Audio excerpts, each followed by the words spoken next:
Hello everyone, कैसे हो आप सब। उम्मीद करता हूँ आप सब ठीक होंगे। मैं हूँ आपके साथ विकास प्रक्रिया और हम पढ़ रहे हैं क्लास 10th के हिस्ट्री का चैप्टर फर्स्ट। तो हमने सिविक्स के कुछ चैप्टर्स कंप्लीट किए थे, जियो का एक चैप्टर किया था और आज हम पढ़ रहे हैं हिस्ट्री का चैप्टर फर्स्ट, यूरोप में राष्ट्रवाद का उदय। तो मेनली हम क्योंकि भिवानी बोर्ड ने इसका जो सिलेबस है उसको डिटेक्ट कर दिया, CBSE ने भी सिलेबस को है कम कर दिया है, तो हम उस अकॉर्डिंग सिलेबस करेंगे। तो इसमें मेनली जब हम स्टार्ट करते हैं, बात करते हैं राष्ट्रवाद की, तो राष्ट्रवाद का मतलब है जो देश है इंडिपेंडेंट हुए थे या किस तरह से उनकी जो कल्चर है, लैंग्वेजेस हैं, उनके बेसिस में उनमें यूनिफिकेशन हुआ था और उन्होंने जो निरंकुशवाद था, लोगों ने जो निरंकुशवाद था उसके खिलाफ है, लोगों ने है आवाज उठाई थी, उसके अगेंस्ट वो बोले थे और उन्होंने अपने खुद की जो आइडियल जो नेचर होता है जिसको यूटोपिया कहा गया है,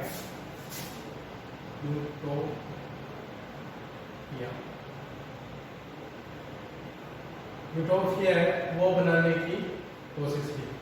ठीक है, तो जितने भी देश, अगर आप यूरोप में मोस्टली से स्टार्ट होता है चैप्टर हमारा जर्मनी से स्टार्ट होता है, सॉरी फ्रांस से शुरू होता है, जिसमें राष्ट्रवाद का जो उदय है वो किस प्रकार से हुआ। तो अगर आप स्टार्टिंग में चैप्टर के शुरू होने से पहले जो शुरू में जो पिक्चर देखी है तो उस पर गौर करोगे तो उसमें दिया हुआ कि जो फ्रेडरिक सरयू है उन्होंने 4 सीरीज बनाई थी, इमेजेस है वो बनाई थी कि किस तरह से देश है वो इंडिपेंडेंट हुए थे या उनके जो प्रोसेस है उसको दिखाया था। तो जो हम इमेज जो फर्स्ट चैप्टर में अगर हम देखते हैं स्टार्टिंग में, तो उसमें क्या है, उसमें एक जो इमेज बनाई हुई है एक लेडीज की, जो उसके एक हाथ में तो क्या है मसाल है, ठीक है, और एक हाथ में क्या है पेपर है, और मसाल है वो किसका सिंबल है, उसके हाथ में अगर आप देखोगे जो उसके हाथ में जो मसाल है वो सिंबल है ज्ञान का, ठीक है, और जो उसके हाथ में जो पत्थर है,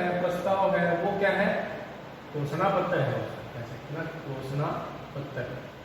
उसमें क्या है, देशों के जो किस तरह से वो इंडिपेंडेंट हुए और उनकी जो अलग अलग जो व्यूज है देशों के, जैसे किसी देश की अगर मान लीजिए हमारा देश भी अगर इंडिपेंडेंट होता है तो उसमें क्या क्या घोषणाएं होंगी, देश हमारा प्रजातांत्रिक देश होगा, उसमें राजा का जो राज होता है वो राजतंत्र है वो खत्म हो जाएगा, हमारा ये राष्ट्रीय ध्वज होगा, हमारा ये संविधान होगा। उस तरह से क्या है वो घोषणा पत्र है, उस इमेज में क्या है स्टार्टिंग में दे रखा है, ठीक है।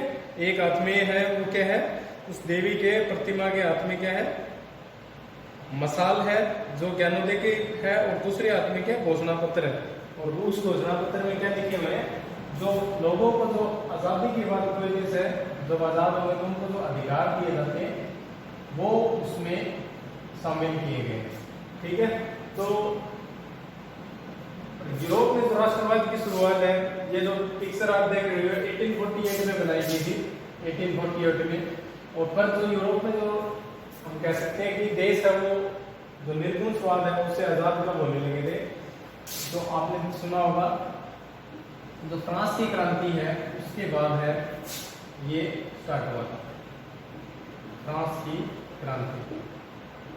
फ्रांस की क्रांति के बाद है ये चीजें वो शुरुआत हुई थी, और जैसे हम देखते हैं वो जो लेडी है वो जहाँ खड़ी है उसके ऊपर सिंबल पे, तो वहां से क्या अगर आप देखोगे तो लाइन में वो लोगों की है, उसके सामने से गुजर रहे हैं तो अलग अलग कंट्रीज के लोगों का अलग अलग पहनावा है, और उन्होंने अपनी अपनी पहचान के, जो देश की एक पहचान होती है वो क्या कपड़े पहन रखे हैं। तो आप देखोगे उन्होंने अपना अपना नेशनल फ्लैग है, राष्ट्रीय ध्वज है, वो भी ले रखा है, और उसको लेकर के वो आगे बढ़ रहे हैं। अब उससे हम समझ क्या सकते हैं, उससे समझ में आता है कि उस समय, ठीक है, उस 18th सेंचुरी में और 19th सेंचुरी के शुरुआत में देश है वो क्या हो गए, जो निरंकुशवाद है या जो राजतंत्र है उससे क्या हो गए, राजतंत्र से आजाद होने शुरू हो गए, और उन्होंने जो अधिकार है, ज्ञान की जो बातें हैं वो क्या है उस आधार पे ये है उसको सीखते गए, और उन्होंने जो अधिकार दिए जाते हैं मानवों को, जो मनुष्य होते हैं वो लिखे गए हैं, उसको लेकर के वो आगे बढ़ते हैं, आजाद होते हैं। होते किस तरह हम पढ़ेंगे आगे। तो ये चीज है वो दी गई है। अब एक बात करते हैं इसकी डेफिनेशन की। निरंकुशवाद क्या होता है? अगर आप इसी शब्द में मिल जाएगा इसका जवाब, इसका है अंकुश। अंकुश क्या होता है? किसी चीज पे कंट्रोल लगाना। और निरंकुश क्या हो गया कि जब किसी के ऊपर कोई भी अंकुश ना हो, ऐसा राजतंत्र जिसमें कोई भी अंकुश ना हो, जिसमें जो सरकारें हों, सेनाएं हों, यानी तो प्रशासन हो, सेना हो, ठीक है, प्रशासन और सेना क्या है, वो बिल्कुल ही क्या हो, इररिस्पॉन्सिबल हो, जो हम कह सकते हैं बिल्कुल भी जिम्मेदार ना हो, ठीक है, तो जिम्मेदार ना हो और लोगों का वो क्या करे, दमन करे, ठीक है, उनको क्या मारे पीटे, ठीक है, फोर्सली क्या है, दबाव पूर्वक दमन करके क्या उनके ऊपर राज करे, तो हम कहेंगे निरंकुशवाद। अगर हम हमारे देश के आज की बात करें तो हमारे देश में क्या निरंकुशवाद जो शासन है वो व्यवस्था नहीं है, हमारे यहाँ प्रजातांत्रिक व्यवस्था है, ठीक है, ये चीज आप ध्यान रखेंगे। तो इस चीज में ये चीज समझाई गई है। दूसरा है जो अगला शब्द है यूटोपिया। यूटोपिया यूटोपिया या यूटोपिया, उसमें इंग्लिश में वर्ड है वो यूटोपिया ही है, यहाँ यूटोपिया लिख रहे हैं, यूटोपिया। तो यूटोपिया क्या एक ऐसा समाज की कल्पना है जो बहुत ज्यादा क्या हो, आदर्श हो, यानी एक ऐसा समाज बनाना, एक ऐसा समाज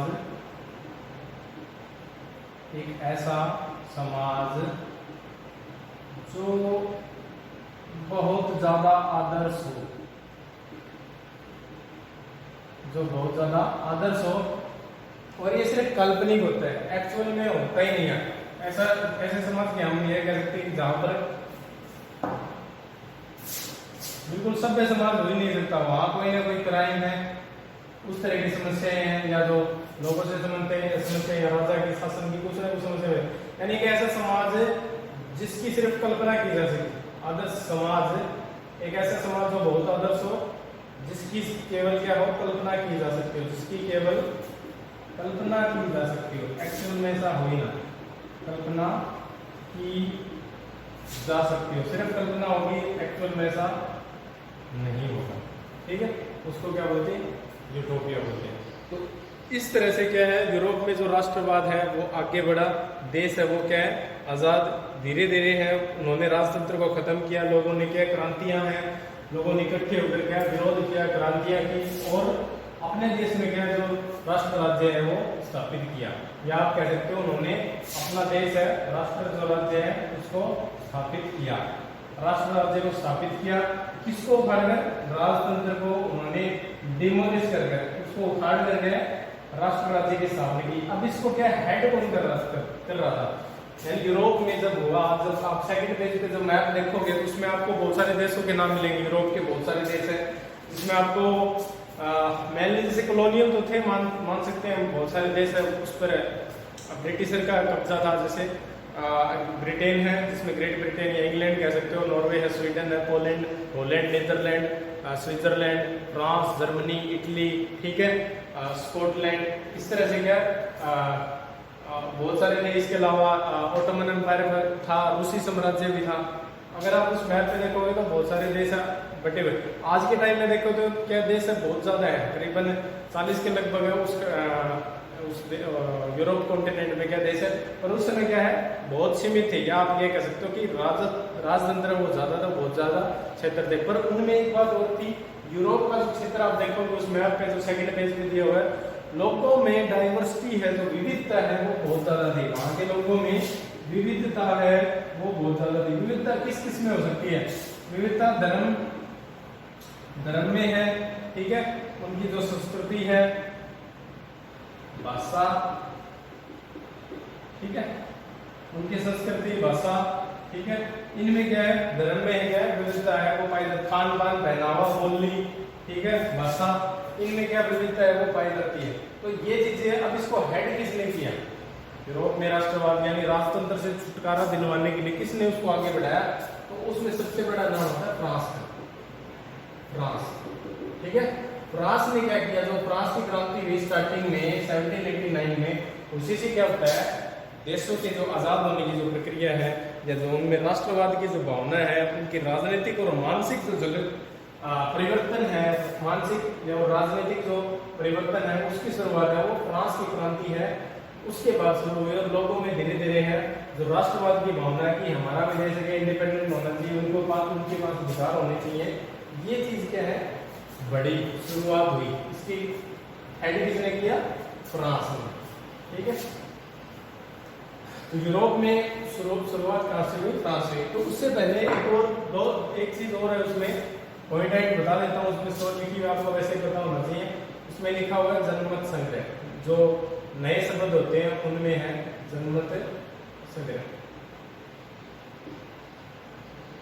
जनमत संग्रह का क्या होता है? मान लीजिए कोई भी राजतंत्र हो, सरकारी तंत्र हो, या आप कह सकते हो किसी का भी राज हो, जब उसमें क्या हो, कोई व्यवस्था हो, ठीक है, कोई व्यवस्था हो, अगर उसमें परिवर्तन लाना हो, कोई भी व्यवस्था चल रही हो, उसमें अगर परिवर्तन लाना है, व्यवस्था परिवर्तन के लिए क्या लिए जाते हैं? लोगों के मत लिए जाते हैं। तो जब जनमत संग्रह लिया जाता है तो क्या करते हैं? कोई भी चीज हो, किसी भी व्यवस्था का मतलब कोई भी हो, कोई कानून हो, नियम हो, ठीक है, कोई नियम हो, कोई जमीन का मुद्दा, किसी भी तरह का हो, ठीक है, देश में मान लीजिए कोई परिवर्तन करना है, परिवर्तन के लिए क्या लिया जाता है? मत लिया जाता है। मत किसका? लोगों का, जो उस देश में रह रहे हो। और उसके लिए क्या है? उसको स्वीकार भी किया जा सकता है और अस्वीकार भी किया जा सकता है। ठीक है, स्वीकार या उसको क्या किया जाता है? अस्वीकार है वो किया जा सकता है। इसको जनमत संग्रह को, जैसे कि आपको एग्जांपल समझा देता हूं। जैसे मान लीजिए सिक्किम है, हमारा जो राज्य है, सिक्किम राज्य है, वो क्या था? पहले भारत में शामिल नहीं था, ठीक है, इंडिपेंडेंट था वो, वहां पर राजतंत्र था। तो वहां के राजा है या वहां के लोगों ने है वो एक जनमत संग्रह रेफरेंडम करवाया, जिसमें उन्होंने कहा कि वहां लोगों की राय ली थी, ठीक है, तो भारत सरकार ने करवाया कि क्या आप भारत में मिलना चाहोगे या नहीं। तो जनमत संग्रह उसमें मत लिया गया। तो किस व्यवस्था, यानी व्यवस्था क्या थी, परिवर्तन क्या था, कानून क्या था, क्या बात थी कि वो क्या वो भारत में शामिल होना चाहिए या नहीं होना चाहिए। तो उसमें क्या करीबन 90% से प्लस लोगों ने कहा कि हम भारत में शामिल होना चाहिए, इसलिए सिक्किम है वो भारत का एक हिस्सा है। ठीक है, तो जनमत संग्रह क्या होता है? ऐसी कोई भी व्यवस्था हो, कोई भी कानून हो, नियम हो, प्रस्ताव हो, जिसमें लोगों का मत लिया जाता है, लोगों से क्या उनके मत लिया जाता है, मतदान करवाया जाता है, उनकी स्वीकृति पूछी जाती है कि क्या उनको ये चाहिए या नहीं चाहिए, उसको क्या बोलेंगे? जनमत संग्रह। तो आगे बढ़ते हैं हम कुछ आगे, और फ्रांसीसी क्रांति और राष्ट्र का विचार।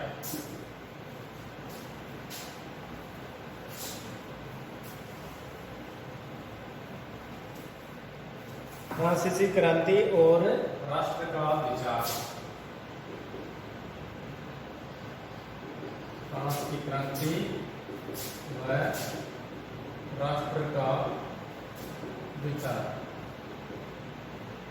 तो फ्रांस की क्रांति की अगर हम बात करें तो इसकी शुरुआत कब हुई? 1789 में। 1789 में हुई। अब क्रांति से आया क्या? क्रांति से क्या होता है? क्रांति से आता है परिवर्तन। अब किसी भी देश में अगर क्रांति होती है तो उसमें क्या होता है? परिवर्तन आता है। परिवर्तन में पॉजिटिव भी हो सकता है और नेगेटिव भी हो सकता है। उस देश के लोगों पर उसका क्या पड़ता है? बहुत ज्यादा प्रभाव है, इफेक्ट है वो बहुत ज्यादा पड़ता है। तो फ्रांस की क्रांति है वो 1789 में हुई, जिसमें क्या हुआ? उससे पहले 1789 से क्या हुआ? पूरी तरह से उस फ्रांस पर क्या हुआ? निरंकुश राजा का आधिपत्य था। ठीक है, किसका था? 1789 से पहले क्या था? निरंकुश जो राजा, निरंकुश का पता चल गया, जिस पर कोई अंकुश ना हो, यानी जो प्रशासनिक सैनिक दमनकारी व्यक्ति हो। तो निरंकुश शासन का था 1789 से पहले निरंकुश शासन था। इसमें फ्रांस में उसका क्या था? बहुत ज्यादा आधिपत्य था, उसका कंट्रोल था। ये क्या हुआ? खत्म हो गया। इसको क्या कर दिया? इसको हटा दिया गया। और देश की जो राजनीतिक और जो संवैधानिक जो सिस्टम है, राजनीतिक और जो संवैधानिक व्यवस्था है, उसको क्या है? सुदृढ़ किया गया। अब करेंगे और एक लोगों की क्या? प्रभुसत्ता। लोगों की क्या? प्रभुसत्ता कायम की जाए। प्रभुसत्ता क्या क्या होता है? उस देश में सिर्फ वही देश के लोग हैं, उन्हीं का जो राज है वो चलेगा। जैसे आपने देश सुना होगा राइट टू वोट, ठीक है, उसके जो लीडर हैं वो इलेक्टेड होंगे। इस तरह से क्या है, उनकी प्रभुसत्ता है, राजनीतिक और जो संवैधानिक बदलाव है वो हुए। और इसमें क्या हुआ, जो निरंकुश था, जो राजा का जो तंत्र था, राजतंत्र वो चेंज हो गया, या हम कह सकते हैं वो चला गया। उसमें क्या हुआ, बदलाव हो गया। वो क्या चला गया, वो चला गया लोगों के पास, लोगों के पास है वो चला गया। इसका अधिकार है शासन का अधिपत्य का। किसी देश में जो राजतंत्र है, यानी आप कह सकते हो फ्रांस की क्रांति के बाद है परिवर्तन क्या है, राजतंत्र है वो खत्म हो गया और लोगों के पास है, या आप कह सकते हो जो समूह है, देश का जो बड़ा समूह है उसके पास है अधिकार आगे। अब आने के बाद उन्होंने क्या किया, बहुत सारे बदलाव किए, ठीक है। फ्रांसीसी क्रांतिकारियों ने फ्रांस में उन देशों की खुद के देश की जो एक राष्ट्रीय पहचान दिलवाने के लिए उन्होंने बहुत सारे प्रोविजन, आप ये कह सकते हैं बहुत सारी व्यवस्थाएं लागू की। या हम ये इस तरह से समझ सकते हो आप कि मान लीजिए हमारा देश आजाद हो गया। आजाद होने के बाद उन्होंने क्या किया, सबसे पहले संविधान बनाया। संविधान क्यों बनाया, ताकि क्या देश है वो अच्छे तरीके से चल सके। तो इसी तरह से क्या हुआ, फ्रांस की क्रांति हुई तो लोगों के समय जो क्रांतिकारी थे, ठीक है, यानी आप इसको कह सकते हो जो क्रांतिकारी थे उन्होंने करवाया था परिवर्तन। उन्होंने क्या किए, बहुत सारे जो बदलाव है वो किए। इस समय क्या था, इस समय था राजतंत्र में, मैंने बताया आपको प्रशासनिक व्यवस्था वो बिल्कुल क्या थी, वो एक तरह से केंद्रित थी। और सेना थी वो क्या थी, दमनकारी थी, लोगों को क्या दमन है वो करते थे। इस चीज को क्या है हटा करके इसमें बदलाव किए गए। बदलाव है वो बता देता हूँ आपको कौन कौन से किए गए, बहुत सारे इसमें पॉइंट्स हैं। एग्जाम में ये क्वेश्चन है वो बहुत बार पूछा जाता है, 5 मार्क्स का क्वेश्चन है कि फ्रांस की क्रांति के फलस्वरूप है क्रांतिकारियों द्वारा कौन से बदलाव है वो किए गए, ठीक है, कौन से बदलाव है वो किए गए। तो सबसे पहले क्या है, जो पितृभूमि और जो नागरिक है उनको एक संयुक्त समुदाय के विचार पर क्या है बल दिया गया, ठीक है। पितृभूमि और नागरिक है,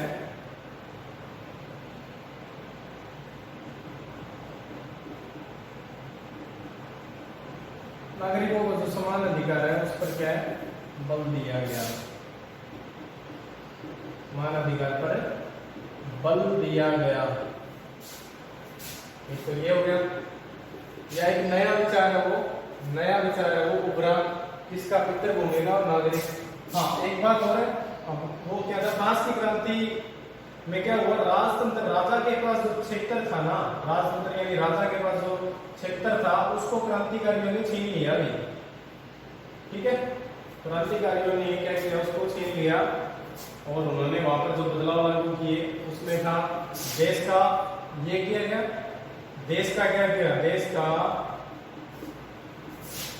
राष्ट्रीय झंडा फ्लैग अपनाया गया, ठीक है।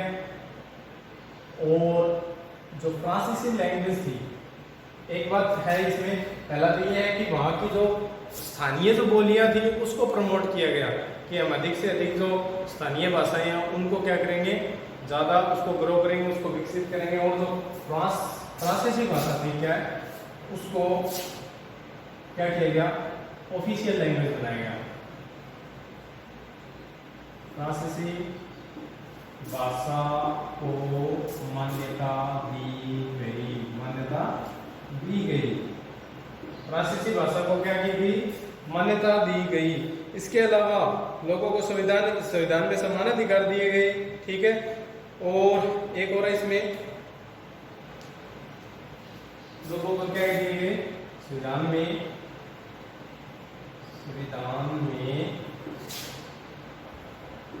लोगों को समान अधिकार, लोगों को समान अधिकार वो दिए गए, अधिकार दिए, ठीक है। और जो प्रशासनिक व्यवस्था थी, क्योंकि वहां पर प्रशासन सबसे ज्यादा दिक्कत क्या थी, प्रशासन था, ठीक है। जो प्रशासनिक व्यवस्था थी, प्रशासनिक व्यवस्था है में बदलाव किए गए, इसमें बहुत ज्यादा बदलाव किए गए। मार्कर सही चल रहा होगा, शायद आपको सही दिखाई दे रहा होगा। प्रशासनिक व्यवस्था, उसमें बदलाव किए गए। प्रशासनिक व्यवस्था है उसमें बदलाव किए गए। इसके अलावा जो स्टेट जनरल की जो चुनाव प्रक्रिया थी उसका नाम बदल कर गया, नेशनल असेंबली कर दिया गया। स्टेट सॉरी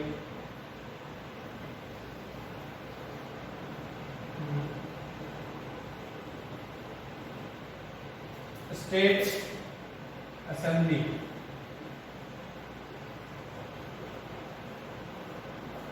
असेंबली ये क्या करती थी, जो चुनाव करवाती थी ये, ठीक है, चुनाव प्रक्रिया या चुनाव करवाती थी। इसका नाम बदल करके, नाम बदलकर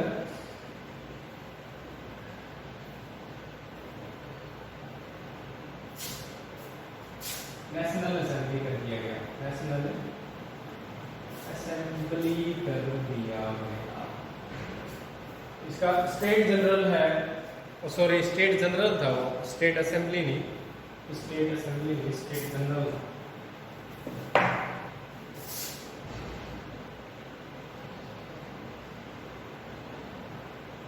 स्टेट जनरल का नाम बदलकर, ये चुनाव प्रक्रिया थी और जो पहले होती थी उसको बदल कर गया, नेशनल असेंबली है उसको दे दिया गया कि वो चुनाव करवाएंगे, ठीक है। इसके अलावा जो नई है, जो स्तुतियां हैं या आप कह सकते हो रचनाएं हैं, वो रची गई, सप्तेले की शहीदों का गुणगान किया गया, ठीक है, उनको क्या किया गया, गुणगान है वो किया गया। सीमा शुल्क है उसको हटाया गया, ठीक है, यहाँ लिख देता हूं मैं स्पेस में, शहीदों का गुणगान किया गया, ठीक है। और जो राष्ट्र की जितने भी जो क्रांतिकारी थे उनसे संबंधित चीजें थी उनको क्या किया गया, अधिक से अधिक क्या उनको प्रमोट किया गया, ठीक है। लोगों ने क्या, उनके लिए जो सत्ते हैं वो दिलाई दी कि किस तरह से वो देश की सेवा करेंगे, बहुत सारी रचनाएं हैं वो की गई, ठीक है। इसमें क्या है, सुधार वो किए गए, ये चीजें उन्होंने क्या अडॉप्ट की गई। इसके अलावा एक ऐसा भी क्षेत्र था जिस पर क्या नेपोलियन है, जो नेपोलियन बोनापार्ट सुना होगा आपने, नेपोलियन का नाम सुना होगा, उन्होंने क्या है उसको भी एक अलग क्षेत्र, एक समान व्यवस्था है वो लागू किया होगा शायद ना, एक समान व्यवस्था है वो लागू की गई, ये चीजें याद रखेंगे आप, ठीक है। एक समान व्यवस्था है लागू की गई। ये किसने किया, फ्रांस की क्रांति हुई तो क्रांतिकारियों ने ये बदलाव है वहां किए, ठीक है। इस चीज को आप याद रखेंगे। आगे है नेपोलियन का,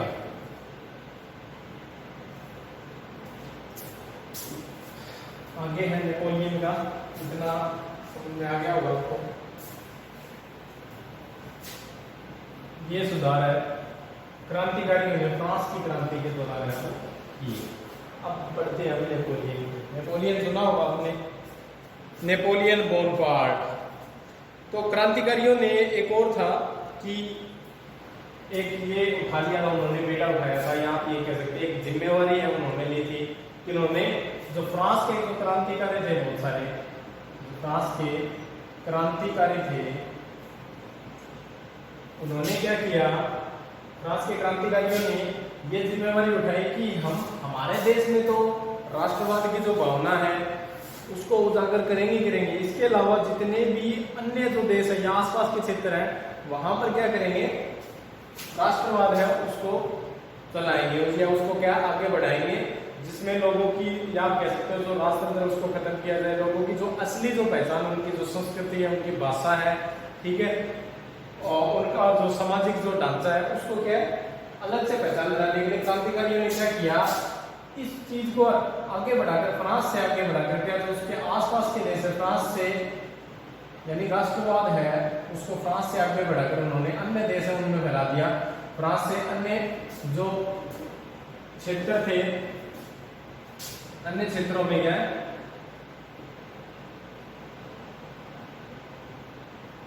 फैला दिया। और इसके अलावा क्या हो गया, क्रांतिकारियों ने अपनी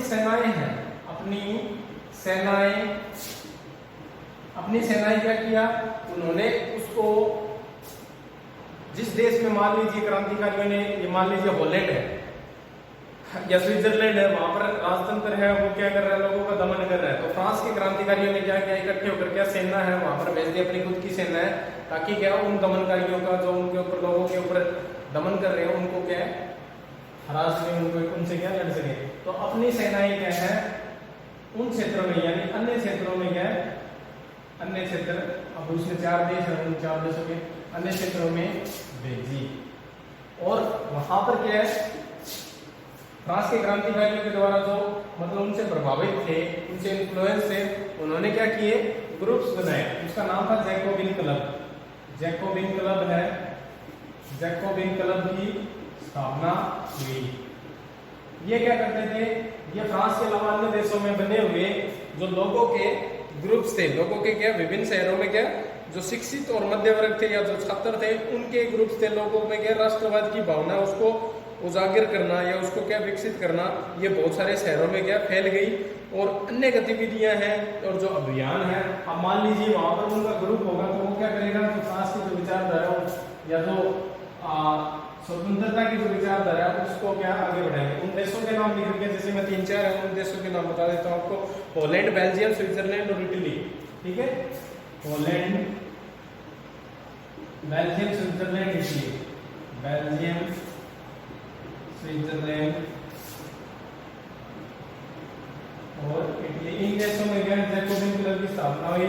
इन देशों के जो शहर हैं, शहरों में क्या जैकोबिन क्लब की स्थापना हुई, जिन्होंने क्या किया, क्रांतिकारियों के जो विचार है राष्ट्रवाद के, उनको क्या आगे बढ़ाया।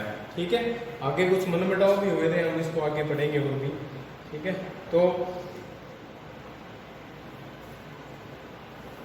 ये समझ में आ गया इतना। ठीक है, आगे बढ़ते हैं नेपोलियन का। अब आता है नेपोलियन का। ठीक है, ये इरेज कर देता हूं मैं। आगे है नेपोलियन के बारे में। नेपोलियन ने क्या सुधार किए, नेपोलियन ने फ्रांस की क्रांति के बाद भी सुधार किए। एक बात अगर फ्रांस के क्रांतिकारियों के सुधार अलग थे, उनका क्षेत्र अलग था, नेपोलियन के जीते हुए क्षेत्र अलग थे। ठीक है, मान लीजिए पूरा फ्रांस है, उसमें पूरे फ्रांस में ये मान लीजिए फ्रांस है, यहाँ पर तो क्रांतिकारियों का क्षेत्र था और इस क्षेत्र में क्या था, नेपोलियन। ठीक है, तो फ्रांस के क्रांतिकारियों में अब प्रभाव है उससे प्रभावित होकर, क्योंकि प्रभाव तो नेपोलियन के ऊपर किसका था, फ्रांस के क्रांतिकारियों पर, तो इसलिए नेपोलियन ने भी क्या किए, वैसे तो नेपोलियन क्या था, राजतंत्र का ही एक एग्जाम्पल है, उदाहरण है, या निरंकुशवाद है, जो निरंकुश राजा है उसका ही उदाहरण है। पर क्या किया इसने, फिर भी ये होते हुए भी क्या कुछ प्रशासनिक सुधार इसमें किए। क्या किए, कुछ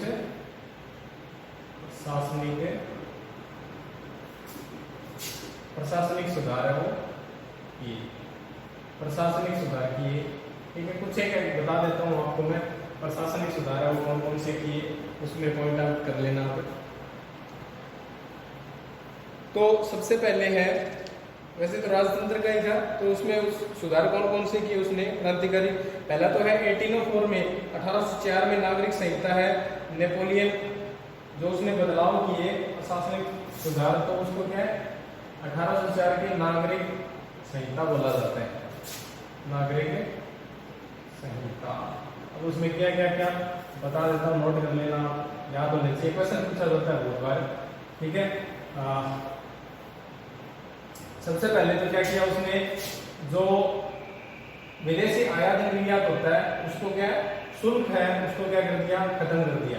ठीक है, आयात निर्यात शुल्क है, आयात निर्यात शुल्क या जिसको आप कर कह सकते हो, खत्म कर दिया। ठीक है, और तौल और माप की जो नई इकाई है उसको इंट्रोड्यूस किया, तौल माप की नई इकाई है, नई इकाई स्थापित जो पूरे क्षेत्र में है वो एक तरह से लागू की गई। तौल और माप की इकाई है, उसको क्या पूरे क्षेत्र में एक है वो लागू की। संपत्ति के अधिकार उसको सुरक्षित रखा गया। ठीक है, संपत्ति के अधिकार को सुरक्षित रखा गया, संपत्ति के अधिकार को क्या रखा गया, सुरक्षित, यानी मान लीजिए किसी के पास संपत्ति है तो वो क्या है, पैतृक आधार पे उसको कर सकता है, जो मतलब राजतंत्र है, प्रशासन उस पर क्या कब्जा है या आप कह सकते हो उसको होता है वो अपने कब्जे में है, वो नहीं लेगा, संपत्ति का अधिकार दिया गया। इसके अलावा जो सामंती व्यवस्था थी और जो किसानों के पास जो जागीरदारी व्यवस्था थी, ठीक है, सामंती और जागीरदारी यानी या जो किसानों के जो कर थे उनको भी माफ किया गया, ठीक है, उनको भी क्या किया गया, माफ किया गया, ठीक है। और इसके अलावा जो शहर थे उनमें कारीगरों के जो संघ होते थे, ठीक है,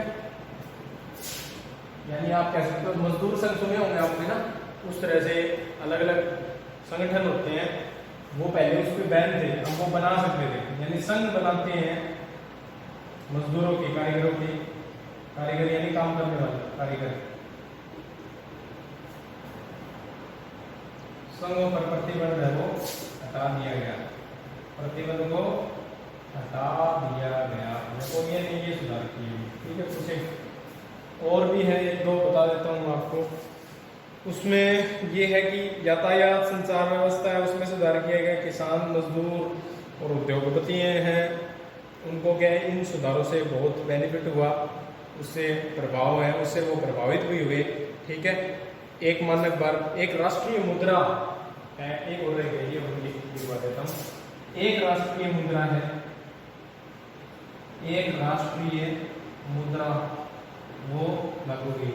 इससे क्या हुआ, मिला जुला प्रभाव है वो हुआ, लोगों की प्रतिक्रियाएं वो मिले जुले रही, बहुत सारे शुरू में तो बहुत अच्छे लगे, बाद में लोगों को समझ में आने लगा कि राजतंत्र है वो उनके लिए ठीक नहीं है, ये सिर्फ क्या है, उनको सिर्फ कुछ समय के लिए दिए जाने वाले बेनिफिट थे, और बाद में ये अधिकार जैसे, क्योंकि आपको पता हुआ नेपोलियन है, जब उसका प्रभाव है आपने देखा हुआ ये तो लाया गया 1804 में, जब 1813 में उसमें एक इमेज भी है, जब वो तिरकताल की लड़ाई है वो जब हार गया था तो उसके बहुत सारे जो क्षेत्र है वो छीन गए थे, तो इस तरह से वो उसका धीरे धीरे क्या है ये आप कह सकते हो खत्म है, या नेपोलियन का जो पतन है वो होना शुरू हो गया, ठीक है, और ये उसकी एक कमी थी, ठीक है। और उसके जो शुरुआत में तो ये ठीक लगा, बाद में क्या है ये धीरे धीरे क्या है इसके लोगों के जो फायदे हैं वो अलग से दिखने लगे कि उन देशों में ये छूटा, हमारे देश में ये नहीं, ठीक है। इतना है, बाकी इसमें कुछ एक पॉइंट्स आप देख लेना, मैन तो यही है, ठीक है, बाकी हम डिस्कस करेंगे नेक्स्ट क्लास में। मिलती है बाद में, बाय, अपना ख्याल रखिए।